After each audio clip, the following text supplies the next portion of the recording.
하나님께서 인간에게 세워주신 제도가 두 가지가 있습니다. 하나는 결혼제도죠. 가정을 이루기 위한 결혼제도고, 또 하나는 교회제도입니다. 교회를 세우셨어요. 가정과 교회는 하나님께서 직접 세우신 것이기 때문에 어떠한 제도보다도 아주 가장 중요한 제도입니다.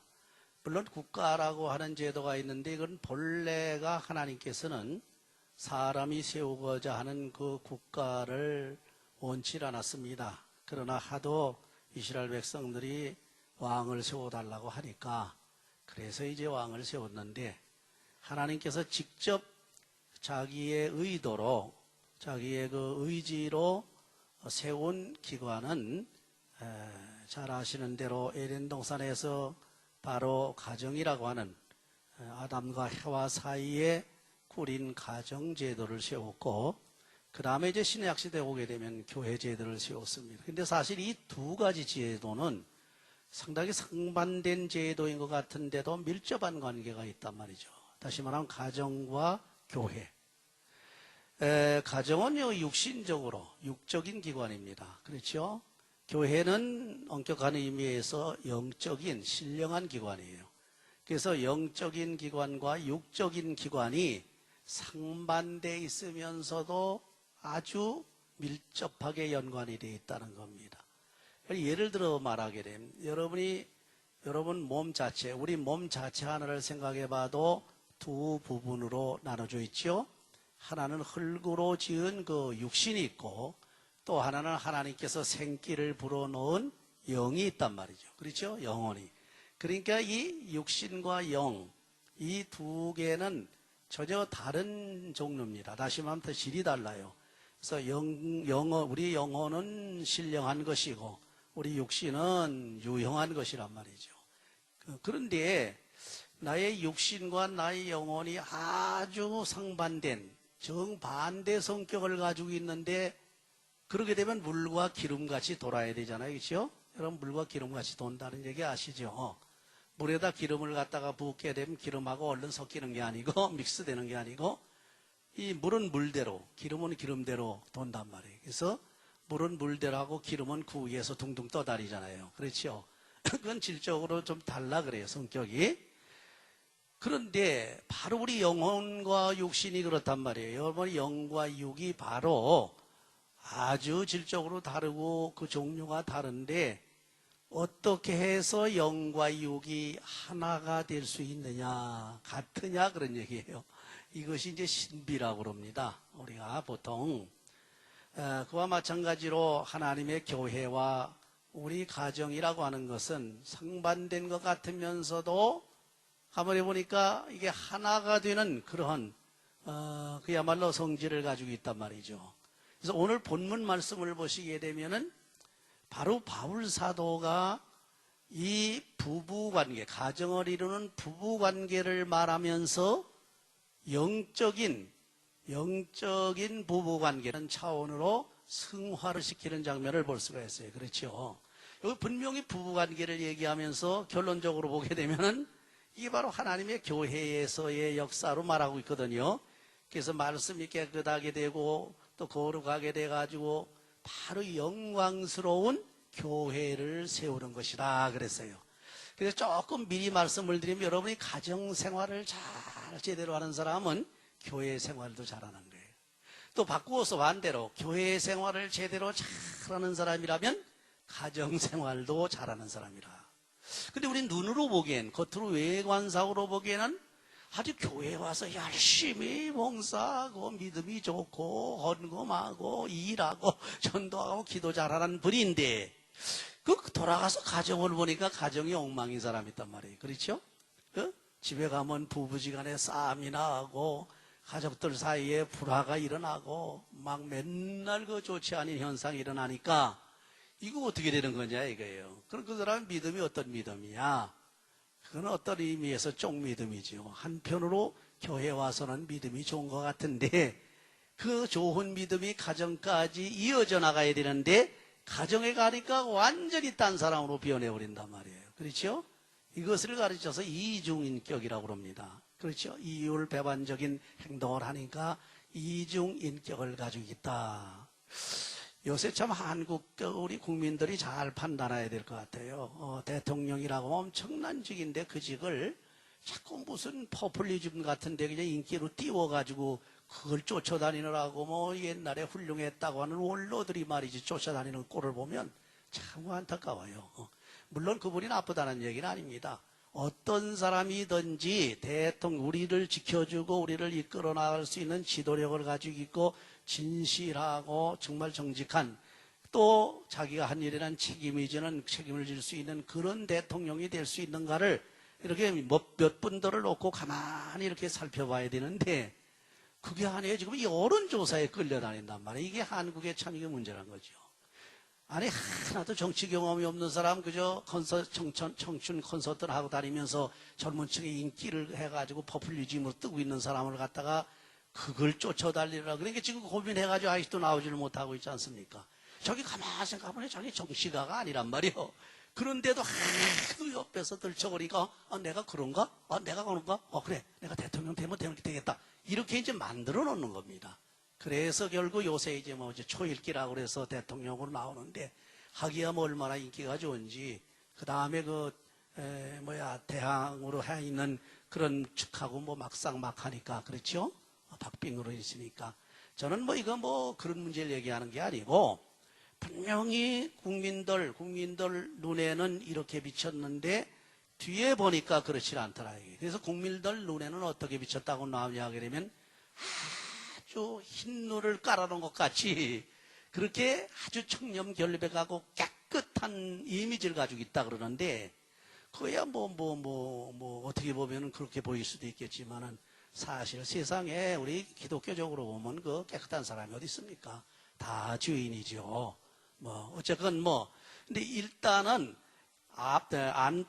안과 밖이 다르면 안 된다는 얘기죠. 그래서 우리는 항상 교회 생활을 제대로 하는 사람이라면 가정 생활을 제대로 해야 돼요. 가정 생활에 진심으로 하나님의 말씀대로 신앙 생활을 잘하면서 가정 생활을 잘하는 사람은 교회 와서도 또 신앙 생활을 잘한단 말이에요. 이게 이율배반으로 달라지면 안 된다. 그런 얘기입니다. 좌우간 하나님께서 세상에 세우는 그 제도 중에 두 제도는 하나는 신령한 것이고 하나는 육신적인 것, 유용한 것인데도 불구하고 이 둘이 별개로 떨어져 돌아가는 것이 아니라 얘기죠. 에덴 동산 자체가 하나님을 모시고 그리고 가정을 이룬 그런 곳입니다. 그런데 그렇지를 못할 경우가 많은데 바울 사도가 바로 그 부분을 착안을 해가지고 바로 유형적인 다시 말하면 이 결혼 생활 부부관계를 잘 말해주면서 그 부부관계를 신령한 차원으로 승화시킨 것이 교회라는 얘기예요. 그래서 교회로 결론을 맺어주는 그런 장면이 나옵니다. 그렇다면 이 부부 사이에 분명히 둘이니까 서로가의 의무가 있을 겁니다. 그럼 첫째로 이 남편에 대한 아내의 의무는 뭐냐? 그래서 아내의 의무를 한번 생각해 보세요. 아내는 성경 말씀 그대로 보게 되면 남편에게 복종하는 것이 순리라고 그랬습니다. 왜? 이것은 성경 창조 원리에 의하면 아담에게서 나왔습니다. 그래서 아담에게 순종하고 복종하는 것이 순리인데 요새 현대에는 여자들도 위상이 높아져 가지고 남자하고 맘먹으려고 그러거든. 근데 이런 것은 인격적으로 복종하고 하고 그런 게 아니고 질서적인 차원에서 볼 때에 복종하게끔 만들었습니다. 그래서 남자는 여자를 지배하고 리더하고 이렇게 이끌어주고 사랑해주고 그렇게 함으로써 엔조이를 한단 말이에요. 그렇게 함으로써 기쁨을 누리고 즐거움을 누리고 그렇게 함으로써 보람을 누립니다. 근데 그렇다고 해서 여자가 남자를 지배하고 꽉꽉 누르고 말이죠. 이래 가면서 거기서 쾌락을 누리려고 한다고 그러면 그건 잘못된 거야. 어떤 면에서 잘못되느냐? 질서, 창조 질서라고 한 면에서 잘못했다. 그러면 어떻겠습니까? 여자들은 남자들에게 복종하고 순종하고 잘 따라주고 또 서포트 해주고 잘 도와주면서 남자의 사랑을 받으면서 엔조이 해야 된단 말이에요. 그렇죠? 남자들은 남을 지도하면서 엔조이를 한다면 여자들은 지배를 받으면서 엔조이 할 줄 알아야 된단 말이죠. 그렇다고 해서 무슨 주인과 종의 관계가 된 그런 얘기를 하는 건 아닙니다. 어쨌건 가만히 순리대로 보게 되면 그렇다는 얘기죠. 아내는 남편에게 어떻게 해야 되느냐? 죽게 하듯하라 그랬습니다. 죽게 하듯하라는 얘기는 독재자에게 복종하는 것 같이 하라는 것이 아니라 그런 얘기예요. 죽게 하라는 얘기는 주님을 존경하고 주님을 우러러보고 주님의 사랑을 받으면서 주님에게 정말 사랑하는 마음 가지고 하듯이 남편에게도 그렇게 하라. 그게 여자들의 바로 그 의무가 되는 거죠. 왜냐, 남편은 아내의 머리가 되기 때문이라 했어요. 성경에 보게 되면 아내의 머리는 남편이요, 남자의 머리는 그리스도요, 그리스도의 머리는 누구예요? 하나님이시니라. 그렇게 돼 있거든. 그렇다고 해서 하나님과 그리스도가 이게 차별이 있다는 얘기가 아닙니다. 질서라고 하는 차원에서 그런 순서가 있다. 이것이 바로 창조 질서에 따라서 남자가 먼저지 여자가 먼저는 아니다. 남자가 먼저 낳고 여자는 남자 갈비뼈에서 나왔기 때문에 질서가 그렇다. 이게. 그래서 제대로 엔조이를 하는 사람은 어떤 사람이냐? 남자는 여자를 적진히 사랑하면서 사랑하는 그 행위를 통해서 아주 엔조이라고, 여자는 자기 남편을 정말 사랑하고 복종하면서 즐거워한단 말이에요. 그걸 엔조이한단 말이에요. 이것이 남자와 여자와 다른 관계입니다. 그렇다면 남편은 아내에 대해서 어떤 의무를 가져야 되느냐는 반대입니다. 남편은 범사의 아내에게 복종하라. 여기도 복종하라는 말이 나와 있어요. 그렇죠? 이것이 묘미입니다. 똑같이 복종이거든. 이 복종이라고 하는 말을 할 때는 서로 인격상으로 또는 인권상으로 동일하다 그런 얘기죠. 그렇죠? 요새는 뭐 여성 폄하 시대가 아니고 여성 뭐 우월 시대로 막 넘어가는 경향이 있는데, 남녀가 동등하다, 남녀가 평등하다, 인간 근본은 똑같다. 평등주의거든요. 이퀄라이제이션이. 그러니까 똑같다는 얘기죠. 그렇죠? 이것은 그 본질적으로 또는 권리적으로 볼 때 똑같은데 질서로 봐서는 이런 차서가 있다는 얘기예요. 어떤 차서? 남자가 먼저고 여자가 뒤라 이거예요. 그렇기 때문에 남자가 리더십을 가지고 이니시어티브를 쥐고 여자는 서포트하는 그런 뭡니까? 그런 그 의무를 해야 된다. 그런 관계 속에서 엔조이하는 게 부부간의 엔조이입니다. 그래서 진짜 잘된 아내 같으면요, 나가서 다 나대가지고서 자기가 뭐 남편 뒤에다 놓고서 자기가 다 하는 건 뭐냐 휘지지 않습니다. 오히려 자기가 남자보다도 능력이 더 있고 더 실력이 있어도 남편을 오래 앞세워 놓고서 밀어주면서 엔조이를 한단 말이죠. 그렇죠? 그게 질서라는 게, 이게 창조 질서라 그런 얘기입니다. 그 다음에 남편은 범사의 아내에게 복종을 하되, 남편은 어떻게 해야 되느냐? 제 몸같이 아내를 사랑해야 된다. 이거 보세요. 동등하지 않습니까? 평등이에요. 자기 몸같이예요. 이거 뭐 다른 사람같이 아닙니다. 자기 몸같이 아내를 사랑하라. 왜? 자기를 제대로 사랑하지 못하는 사람은 다른 사람을 제대로 사랑하지 못합니다. 그래서 자기를 정말 제대로 사랑하는 사람이라면 아내를 사랑할 수 있고, 아내를 제대로 사랑하는 사람이라면 자기 몸같이 사랑한단 말이에요. 자기 몸을 내주면서까지. 요새 보니까 대부분 병원에서 그런 일이 많이 나왔어요. 부부지간에도 요새는 또 신장 이식이라든지 또 다른 이식들 있잖아요. 그런 이식들 할 때, 간 이식이라든지 할 때 보면 그 남녀지간에, 그 부부지간에 어떤 분 지나면 텔레폰 보니까 남자 여자 사이에 부부지간에 콩팥, 다시 말해 신장을 하나 또 띄워줘가지고 이식을 하더라고요. 근데 옛날 같으면 이게 거부 반응이 많이 일어나가지고, 예를 들어서 혈액형이 똑같아야 되고 또 그 유전 인자가 맞아야 되고 그랬는데, 요새는 그렇지 않습니다. 요새는 혈액형이 달라도 또 혈액형이 다른 거를 갖다가 거부 반응을 갖다가 완화시키는 시스템이 또 있어요. 그런 걸 만들어 놓아가지고 그래가지고 결국은 수술을 하더라고요. 참 대단한 시대가 되어 있는데, 그때 가만히 보게 되면 두 부부지간에 사랑이 통한단 말이에요. 남자의 사랑, 여자의 사랑, 자기의 육체의 지체를 빼주고 지체를 잘라주면서까지 사랑하는 그 사랑이. 그래서 남자가 여자를 사랑할 때는 제 몸과 같이 사랑하라. 그 원리는 뭡니까? 예수님께서 교회를 사랑하는 것 같이 사랑하라. 무슨 얘기입니까? 예수님께서 교회를 사랑하고 하나님의 백성들을 사랑한 건 어느 정도 사랑했습니까? 어느 정도? 자기 몸을 얻다가 십자가에 내주시는 데까지 사랑했단 말이에요. 그것이 바로 그리스도의 사랑이에요. 그것이 그렇게 할 수 있는 부부가 참 그리스도인으로서의 부부 윤리를 가진 사람이라는 얘기죠. 요새 보세요. 요새 좀 믿지 않는 세계 나가보니까 서로 죽여요. 서로 죽여 부부가. 그것도 뭐 별것도 아닌 것까지 죽입니다. 뭡니까? 보험금 뭐 그걸 타먹으려고 1억이나 되는 보험금 타먹으려고. 그 아내는 남편을 죽이지 않습니까? 남편은 또 아내를 죽여요. 살인 청부를 갖다가 이용을 해가지고. 이건 전혀 짐승마도 못한 세계죠.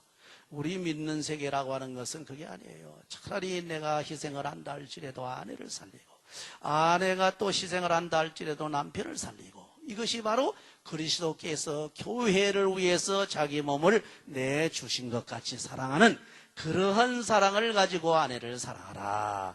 그렇게 사랑하게 되면 문제가 없어지는 거예요. 여기 바로 남편에 대한 아내의 의무나 아내에 대한 남편의 의무를 제대로만 하게 되면 이건 사랑의 극치기 때문에 문제가 있을 수가 없고, 오히려 서로 끌어안고서 어떠한 난관이라고 할지라도 어떠한 위기라고 할지라도 극복할 수 있는 놀라운 사랑의 능력이 나타난다. 그런 얘기입니다. 그런데 이 사랑은 목적이 있습니다. 부부윤리의 사랑이 목적이 있어. 사랑을 하는 부부윤리에는 목적이 있단 말이에요. 그 목적이 뭐냐 하게 되면 첫째로 본문에 보면 말씀으로 깨끗하게 하기 위해서다. 보세요. 여러분, 부부지간에 사는 목적이 뭡니까? 믿지 않는 사람들이 그래서 잘 살라고 그래. 그렇죠? 오래오래 잘 살고 오래오래 사이좋게 사랑을 주고받으면서 행복하게 살려고 하는 목적이 있어요. 사실 우리 크리스찬의 부부지간의 삶은 뭡니까? 거기서 멎어지는 것이 아니란 말이에요. 그렇죠? 뭡니까? 부부지간에 부부의 인연을 맺어가지고서 정말로 잘 살라고 하는 목적은 뭐냐 하게 되면 남편은 아내가 구원받기를 원하고 아내는 남편이 구원받기를 원해요. 그래서 한쪽 편에서 불신자고 한쪽 편에서 신자라고 그러면 신자인 편에서 불신자인 자기의 아내든 남편든 위해서 그렇게 기도를 하지 않아요? 구원시키려고. 바로 그런 얘기예요. 여기 보기엔 말씀으로 깨끗하게 하기 위해서라는 얘기는 구원받게 하기 위해서라 그런 얘기입니다. 하나님의 말씀을 통해서 중생을 하게 해가지고서 더러운 죄인이 깨끗하게 돼서 이제는 육신적인 유형적인 차원에서 부부관계가 아니라 신령한 차원에서 부부관계들을 새롭게 맺을 수 있는 그리스도와의 연합을 지금 암시하고 있는 거라. 그것이 바울사도의 놀라운 신학입니다.